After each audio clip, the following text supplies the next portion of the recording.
Je voudrais reparler de la Commune de Paris. J'en ai déjà un petit peu parlé pour dire que ce qui m'avait bouleversé, car j'ai étudié le sujet euh, dans le sillage de mai 68. J'avais même écrit un livre, Le désir de révolution, que je n'ai pas publié. Et donc j'avais beaucoup lu les journaux de la Commune, les comptes rendus, les livres de certains communards. Et ce qui m'avait frappé, c'est que la Commune était prise dans la contradiction entre vaincre et vivre.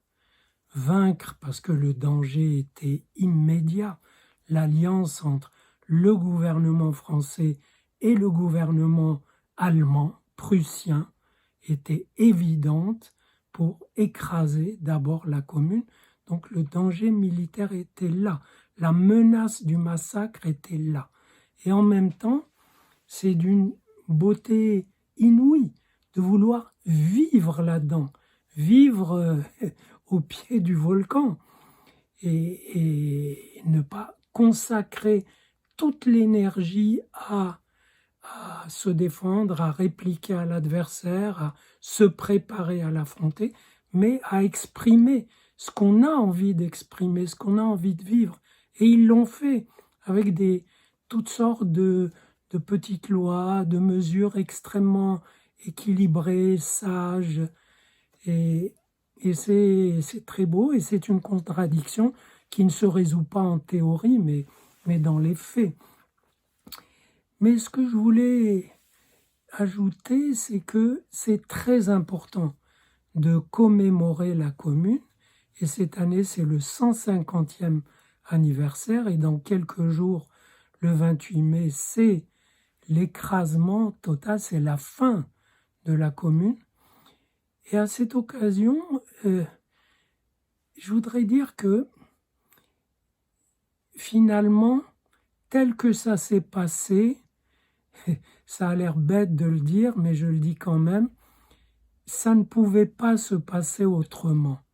Ça veut dire les abus des communards qui ont brûlé inutilement, mais symboliquement, les Tuileries, qui ont abattu la colonne de la place Vendôme, qui ont fusillé des otages, des choses comme ça.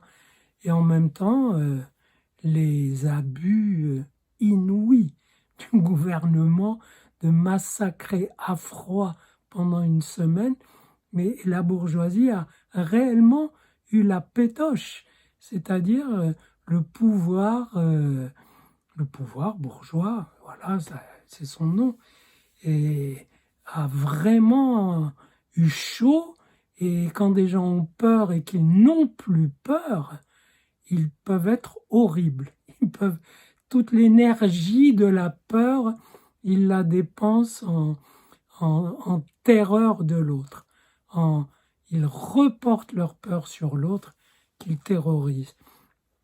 Mais de toute façon, un événement, ça ne peut pas être qu'un événement humain de cette ampleur, ça ne peut pas être quadrillé, programmé. On n'est pas au théâtre pour jouer chacun son rôle, sans bavure. Les protagonistes sont là et ça bave dans tous les sens, en même temps que l'identité des protagonistes est là. Et l'identité du gouvernement est très claire. Et je dirais que c'est presque annonciateur non seulement des massacres de la guerre de 14, mais des choses les plus viles et les plus lâches comme Munich. Plutôt pactiser avec l'ennemi que affronter la réalité, affronter des peuples angoissés ou voulant prendre des initiatives. Et l'initiative populaire, c'est ce qui terrorise les pouvoirs bien établis. Bourgeois, qu'est-ce que ça veut dire? Bourgeois, bien sûr, ça sert les intérêts de la classe bourgeoise, mais bourgeois, ça veut dire sûr de sa place, content d'y être et d'y être installé et voulant la pérenniser et se foutant royalement de savoir si ça opprime d'autres ou si ça signifie des abus évidents infligés aux autres, aux subalternes. Et donc, c'est important de se remettre ça en mémoire. C'est sain pour la mémoire de se rappeler ces choses. Et j'ai été surpris. D'ailleurs, ce matin, j'ai écouté à la radio, à l'émission de Finkielkraut, un historien, Vinocq, et un autre magnifique qui en parlait, de la commune. Et Vinocq, par rapport auquel j'avais des réserves, parce que quand il parle du Proche-Orient ou de géopolitique, c'est tellement à côté de la plaque. Mais là, il a parlé de la commune d'une façon authentique et non seulement mesurée, mais vraie. Et naturellement qu'il est pour la commémoration. Et de l'autre côté, j'ai entendu qu'un expert en mémoire, Pierre Nora, l'inventeur des lieux de mémoire, qui ont donc attendu la pensée de M. Nora pour s'inventer des lieux de mémoire.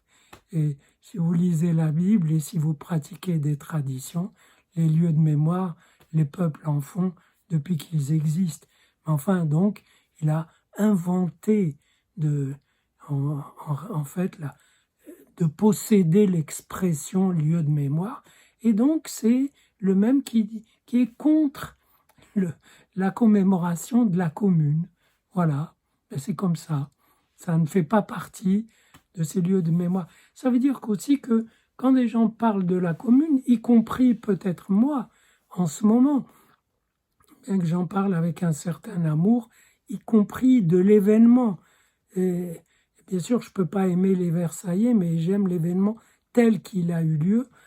Et je dirais que quand des gens en parlent, des gens idéologisés, ils tirent la couverture à eux. Marx leur a carrément reproché de n'avoir pas organisé le parti de la classe ouvrière, l'avant-garde, blabla. Et Lénine, lui, trouvait que c'était le début de ce qu'il a fait. Et je ne pense pas que les communards s'y seraient retrouvés dans ce qu'il a fait, dans la suite de ce qu'il a fait. Mais peu importe, chacun trouve à boire et à manger. Et pourquoi pas?